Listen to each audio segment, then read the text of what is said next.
Hello everyone, my name is Ayelet. I'm a marketing professor at Harvard Business School.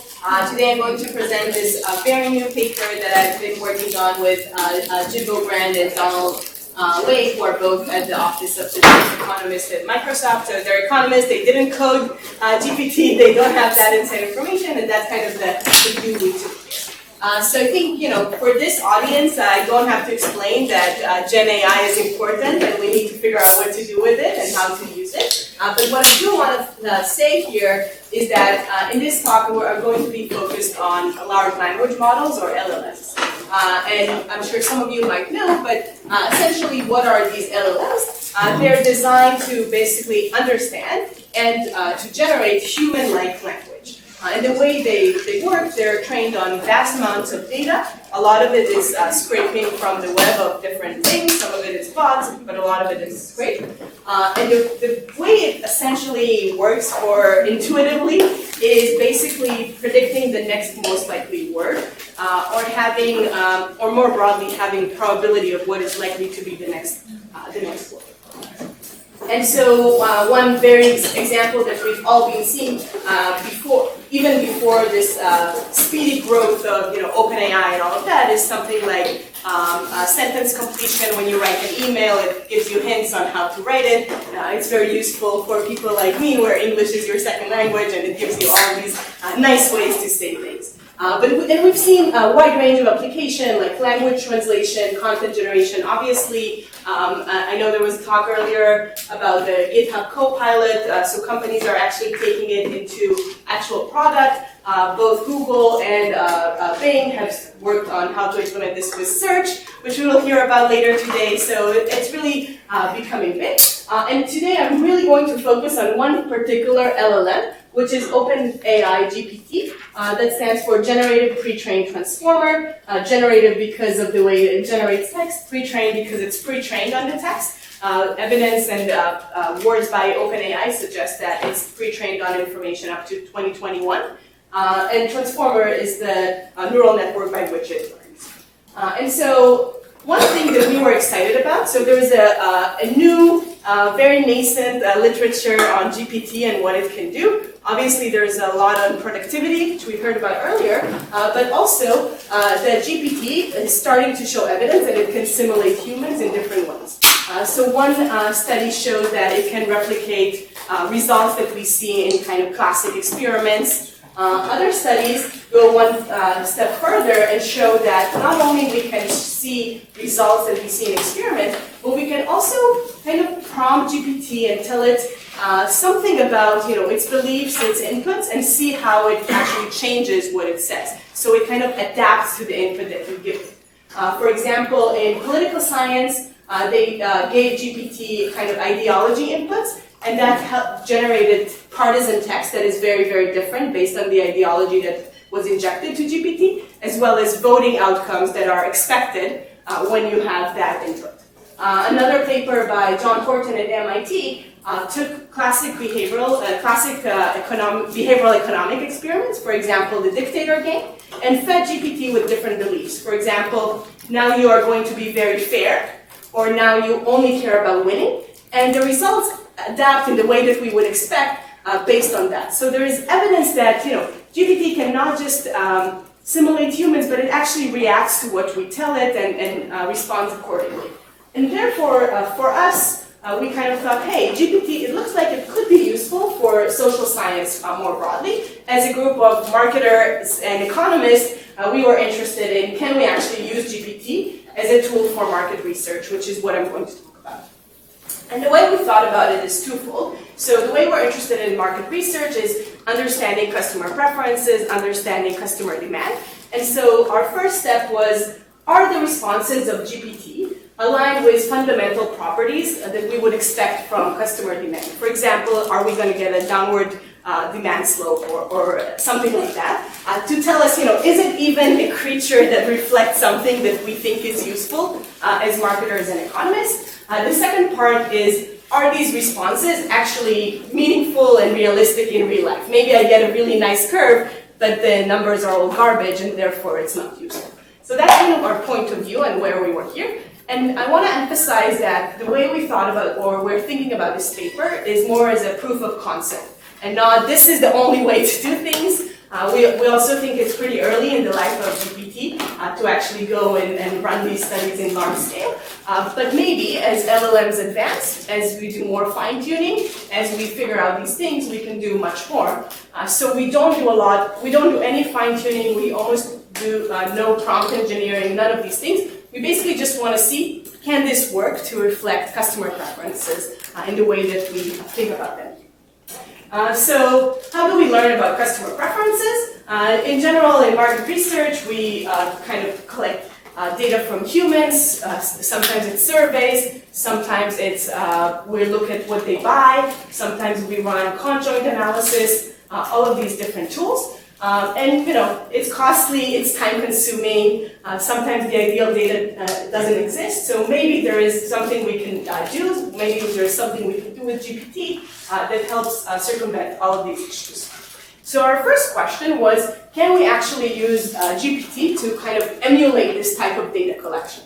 And the idea is that if GPT can have some kind of probabilities about likely next word, maybe if I force it to make or induce it to make a choice, maybe the responses reflect a distribution of the underlying choices, in which case it's kind of like a market research customer survey. So that's kind of the idea that we have here in mind. And indeed, our answer was, hey, we can actually use GPT and query it hundreds of times for each bundle of goods that we wanted to consider, inducing it to make this choice, and then look at these choices and treat them as if they were a random sample of customers, and then examine those responses. And we do this, so I want to emphasize one thing, we use GPT's API directly, we don't use ChatGPT. This means, A, that it's before alignment and before guardrails and things like that, that might change the way that the ChatGPT interacts with humans. The other thing that is useful is that when we use the GPT's API, we can actually increase the temperature, which means randomness, essentially. And then every time we ask a question, there is some level of randomness to the answer, so we actually get a distribution and not the same answer to the same question time after time. If you set randomness to be 0, you will get something like that. And then the other reason why we think this is helpful, or why we think this might actually reflect some kind of preferences or choices, is that we believe that the training data would include things like user-generated data, review sites, purchase sites, things like that in first person about certain products, which is why this might be a fruitful thing to do. So essentially, we design our prompt to emulate this type of survey. Every time, I'll show you the exact prompt, but every time we do that, we ask GPT to fill in the response to the survey question as if it was a customer buying in this category of interest and considering whatever I asked it to consider. We describe relevant features of the customer. Here, I'm going to focus on annual income, but work has also shown you can do this with gender, race, beliefs, ideology, other things, but I'm only going to focus on income. We describe 1 or 2 products and also give GPT the option to opt out. And then we ask GPT either to make a choice or to provide willingness to pay. And we repeat each of these prompts hundreds of times and aggregate that to look at, examine the responses and look at what it actually provided us.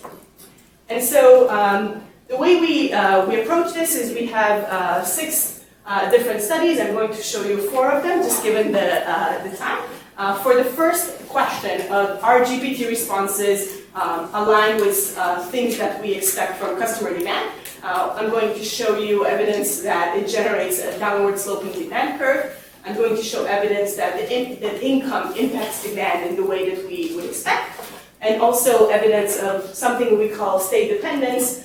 Maybe we can just call it brand preferences, or past choice impacts future choice, or something like that. I'm not going to show you the last one. The paper has some information about that. The next part is to actually contextualize GPT's responses and see are they meaningful and realistic. The way we do this is through willingness to pay. I'm not going to show willingness to pay for a product just in the interest of time, but I am going to show willingness to pay for product attributes, which I think is just more interesting, given that this is something that is much less likely to appear directly in the corpus and is something that needs to be calculated. So study one is really about, does GPT generate a downward sloping demand curve? And we have two different versions of this. One is a binary choice, basically giving GPT, buy a laptop or no purchase, and then we're giving it multiple options.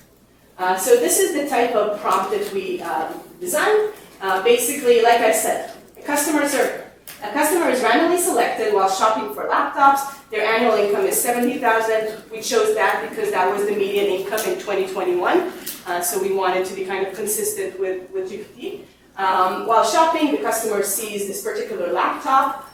Price is red because I actually vary the price levels, and the rest is the same, so it will see the same specs for every single price. Then I say the customer is asked after they finish shopping, did you purchase any laptop? If so, which one? By saying in the end this customer colon, I basically tell GPT to respond as if it's a customer, and that's how I collect the responses. And again, we're going to use the GPT API with Text DaVinci 3 text completion model, which is like GPT 3.5, essentially. And we repeat this prompt 300 times for each price level. And this is kind of the responses that it generates, right? Looks like kind of like human responses. Yes, I purchased the laptop. It's perfect for my needs. No, I didn't purchase. It wasn't the right for me. It's too expensive for my budget. All these explanations that we believe are probably from things like blogs, reviews, Reddit posts on how people think about this. But all we do, and we think there's a lot of richness in just exploring these responses. And these responses also gave us some first way to kind of validate what we're seeing. It's not just a random yes, no, but it's actually giving reasoning that seems sensible. All we do is just scrape this to say yes or no, right? All I want to do is, I care about is the choice and what percentage of people or GPT responses gave me that choice. And then I aggregate that and plot it.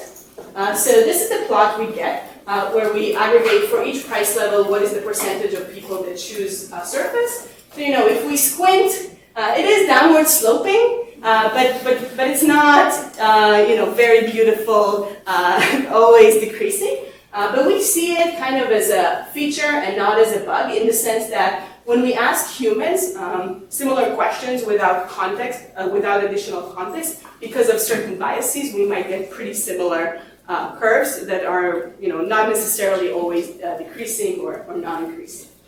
So the next thing we do is essentially give it a choice of another product, which serves as context, a reference price, a reference point that might help assuage these type of things. And indeed, we basically include an alternative option. In this case, it's the MacBook Air. We make sure the specs are essentially the same. The price is in the middle of the price point, but it's also the market price for the Surface laptop in 2021. And we ask GPT this time, which one did they buy, and if at all. And the prices are the same as before. When we plot this curve, it looks much nicer, much more smooth than before. We do see more clear evidence that GPT has price sensitivity. We also see that context matters, and especially reference price. We can see around the $999, which is what the vertical line I added here. We have the kind of biggest, steepest drop. We also see that it has brand preferences. What do I mean by that? Even when prices are identical, it's not 50-50, it's not, then it's only 40% of people choose the Surface. Even when it's much, much cheaper than MacBook Air, it gets barely to 50%, so there is something about what it prefers. We also learned that GPT gravitates toward the first option presented. What do I mean by that? So we have robustness for different computers, and it turns out that the first option is much more likely to be chosen. So whenever we ran these studies, we basically counterbalanced. So we did, for 300, we did 150 where MacBook is first, 150 with MacBook is second. So it seems like GPT learned this bias that humans also have in surveys of choosing the first one more often. So that's kind of are evidence for downward sloping demand curve. Next, we wanted to see whether income is going to impact GPT's choice. So as I mentioned earlier, we used 70,000 as the median income, but we wanted to see what happens when we try much lower income or much higher income. Idea being, when income is high, demand curve is supposed to be more flat because people are less sensitive to prices. And so we tried with $50,000 and $120,000. So essentially, we run the same prompt as before while varying also the income and plotting this here.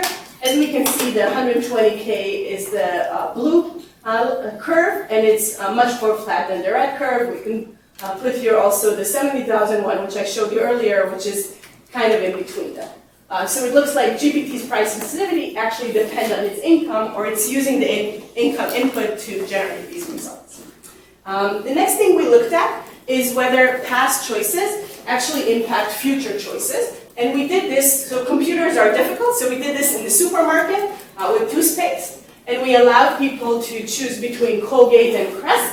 And we also said, when I say people, I mean GPT. And we also said that the customer, last time that they shopped for Colgate. And we asked the same questions as before. When we run that, with and without indicating the past purchase, we see that the GPT clearly understands and clearly adapts to the fact that there was a previous choice. And in that case, whenever Colgate is cheaper than Crest, we see 100% of choices for Colgate, and that changes when the past purchase is not indicated. We also see, that toothpaste is much less differentiated than computers. High price means 80%, low price means almost zero for Colgate, which makes sense. So we've seen downward sloping demand curve, impact of income and demand, state dependence. We have minimal evidence of the marginal utility of consumption, but like I said, you can read about that in the paper. The second thing we wanted to do is understand whether these actually make sense. We do this for products by essentially asking GPT what is the maximum price you're willing to pay for certain products. And you can see in the paper we generate distributions that look pretty realistic of what kind of prices you would find. But the more interesting thing to us was to explore this for attributes. Now, when we think about attributes, we think it's more interesting because it's less likely to appear directly in the corpus, and it's something that, as humans ourselves, we need to think about, how much am I willing to pay to have fluoride in toothpaste? There's no really obvious answer to that. We have several approaches in the paper, but I'm going to show you the conjoint analysis, or something like a GPT conjoint analysis. And we compare it to an existing new research that ran conjoint studies with humans for fluoride in toothpaste and for aluminum in deodorant, so we borrowed their kind of design. And it allows us to not just understand willingness to pay for attributes, but also to see things like substitution patterns and things like that we would expect with humans. Let me quickly show, because I'm almost out of time, what we do. So we run the same study as before, where we vary both whether Colgate and Crest have or don't have fluoride. We use the price levels from their study. We run this, so we don't have to reduce the number of options, but we essentially run 36 total combinations 300 times. So we collect this response 10,800 times and evaluate the responses. What we learned from this is first that choices are very consistent with economic theory, in the sense that when Colgate price is low, people are more likely to choose Colgate and vice versa. When Colgate has fluoride, more likely to choose Colgate and vice versa. Also, we are able to, the willingness to pay measures that we estimate are very similar to the Fong paper. So in the Fong paper, they have $3.27. We have $3.4, which seems close. We also do this for aluminum and deodorant, where the response is a little farther, but still in the same ballpark. And of course, a GPT-based conjoint is much cheaper than real-world conjoint. I'm not going to say now use GPT for everything and don't use humans. Absolutely not. What I want to say here is we wanted to explore whether this is even a possibility, whether we actually learn something. Can GPT be informative given what it's trained on? And to us, it means yes. Are we going to do this tomorrow for every single product that we develop? Not yet. Maybe in a few years when we know more about fine-tuning and all of that. I know that I'm out of time, so I'll open it up for questions. Yeah.